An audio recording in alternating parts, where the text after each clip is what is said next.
కూటమి ప్రభుత్వం అధికారంలోకి వచ్చి ఏడాది కాలం పూర్తి అయిపోయింది.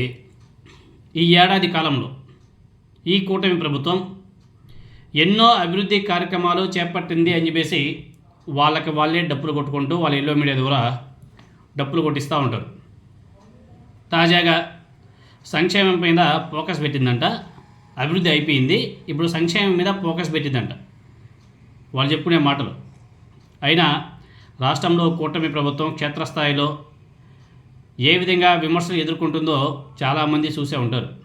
ముఖ్యంగా తెలుగుదేశం పార్టీ ఎమ్మెల్యేలు, మంత్రులు, నాయకులు దోపిడీ, భూ కబ్జాలు, లిక్కర్ స్కామ్, అదేవిధంగా మద్యం షాపుల డబ్బులు అదింది ఉన్న రేటు కన్నా ఎక్కువ డబ్బులు పెట్టి అమ్మడం, తర్వాత గల్లీ గల్లీకి బెల్ట్ షాపులు, ఇలా ఎన్నో రకాలుగా ఒకటా రెండా మూడా తెలుగుదేశం పార్టీ నాయకుల మీద, ఎమ్మెల్యేల మీద, మంత్రుల మీద ఏ విధమైనటువంటి అభియోగాలు వస్తున్నాయో మనందరం కూడా చూస్తున్నాం. ఇప్పుడు ఆ పార్టీకి సంబంధించినటువంటి ఎమ్మెల్యేలు, మంత్రుల మీద వచ్చేటువంటి దుష్ప్రచారాన్ని దాన్ని ఎలాగైనా సరే డైవర్ట్ చేయాలి కదా. డైవర్ట్ చేయాలి కాబట్టి నారా చంద్రబాబు నాయుడు గారు అధికారుల మీద విమర్శలు చేస్తున్నాడు. అధికారుల నిర్లక్ష్యం వల్లే ఇలా జరుగుతుందని చెప్పేసి మాట్లాడుతున్నాడు. అధికారుల తప్పిదాలు ప్రభుత్వానికి చుట్టుకుంటున్నాయని చెప్పేసి మాట్లాడుతున్నాడు. మీ వల్లే ప్రభుత్వం మీద, అదేవిధంగా మా ఎమ్మెల్యేల మీద, మంత్రుల మీద బ్యాడ్ నేమ్ వస్తుందని చెప్పేసి తాజాగా సర్వేల్లో కూడా కనిపించిందని చెప్పేసి అధికారుల మీద విమర్శలు చేస్తున్నాడు చంద్రబాబు నాయుడు గారు. అది ఎంతవరకు సమంజసమో మనకైతే అర్థం కావట్లేదు.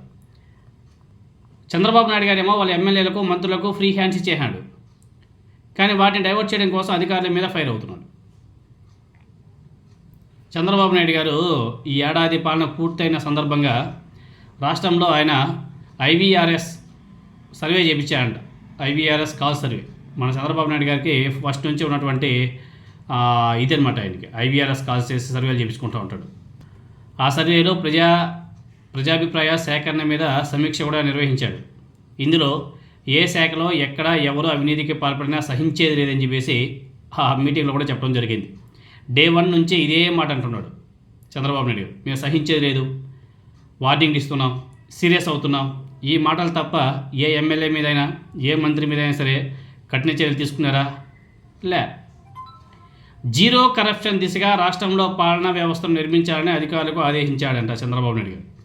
జీరో కరప్షన్, ఎక్కడ అవినీతి జరుగుతుందో అక్కడ ప్రధానంగా దృష్టి పెట్టి విచారణ జరపాలి, అవినీతి రుజువు అయితే తక్షణం చర్యలు తీసుకోవాలి అని చెప్పేసి ఆదేశాలు ఇచ్చాడంట. 1 సంవత్సర కాలంగా ఇదే కదా ఆదేశాలు ఇస్తున్నాడు. ఏమైనా మార్పు ఉందా? మార్పులు ఏమైనా జరిగాయా? అస్సలు. ఇంకా దారుణం ఏమంటే కావలి నియోజకవర్గం తెలుగుదేశం పార్టీ ఎమ్మెల్యే చంద్రబాబు నాయుడు గారి మాటలను అసలు పట్టించుకోవడం లేదంట. ఆయన దోపిడీ ఆయన బీభత్సం చేసుకుంటూ పోతున్నాడు. అసలు చంద్రబాబు నాయుడు గారి మాటలు లెక్క కూడా చేయడం లేదు.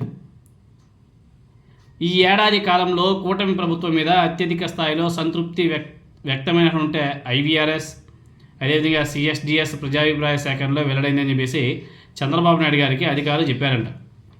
ప్రజాభిప్రాయ సేకరణ మీద టెక్నికల్ ఆడిటింగ్ జరపాలని చెప్పి సమస్యలు ఉన్న చోట సంతృప్తి పెంచేలా ఉండాలని చెప్పేసి చూడాలని చెప్పేసి చంద్రబాబు నాయుడు గారు ఆ మీటింగ్లో అధికారులకు సూచించారంట.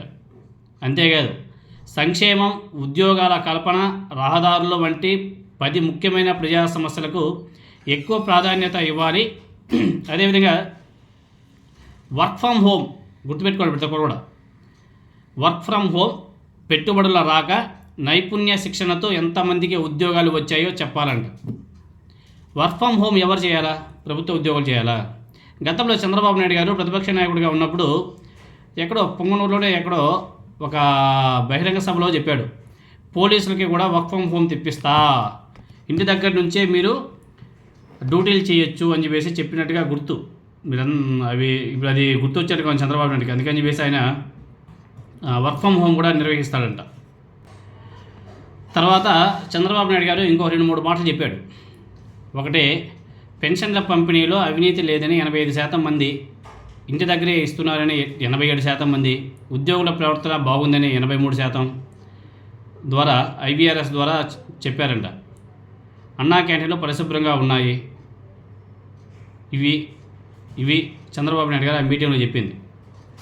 విద్య, వైద్యం, రైతుల గురించి ఎక్కడ ఒక ప్రస్తావన కూడా లేదు ఈ ఐవీఆర్ఎస్ కాల్లో. విద్య మీద, వైద్యం మీద, రైతుల మీద, విద్యార్థుల మీద ఎక్కడ కానీ ఒక్క స్టేట్మెంట్ కూడా లేదు ఈ ఐవీఆర్ఎస్ కాల్స్లో.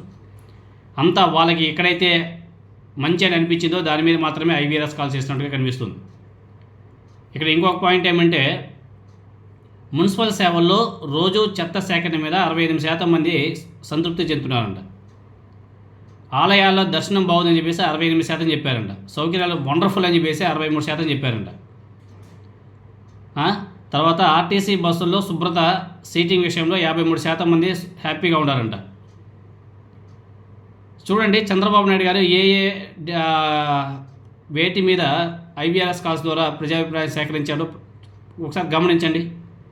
ఆలయాలు, తర్వాత బస్సులు, ఇవి ఇంపార్టెంటా?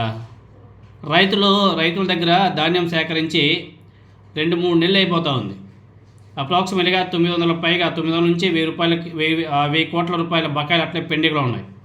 ధాన్యం సేకరించి 3 నెలలు 2 నెలలు అవుతున్నా కానీ ఇప్పటివరకు వాళ్ళకి రైతులకు డబ్బులు ఇవ్వలేదు. అటువంటి వాటి మీద ఐవీఆర్ఎస్ కాల్స్ చేయాలా, ప్రజాభిప్రాయాన్ని సేకరించాలి. కానీ ఇదేంది ఇది? వీటి మీద ఐవీఆర్ఎస్ కాల్స్ చేసి ప్రజాభిప్రాయాన్ని సేకరించేస్తుంది. ఏందో మొత్తానికి చంద్రబాబు నాయుడు గారు ఐవీఆర్ఎస్ కాల్స్ ద్వారా అందరూ సంతృప్తిగా ఉన్నారంట. అధికారులే కొంచెం దృష్టి పెట్టాలంట. ఎమ్మెల్యేలు, మంత్రులంతా కూడా వండర్ఫుల్గా పనిచేస్తున్నారంట అని చెప్పేసి చెప్పారంట ఆయన. మరి ఆ మీటింగ్లో కూడా చెప్పడం కూడా జరిగింది.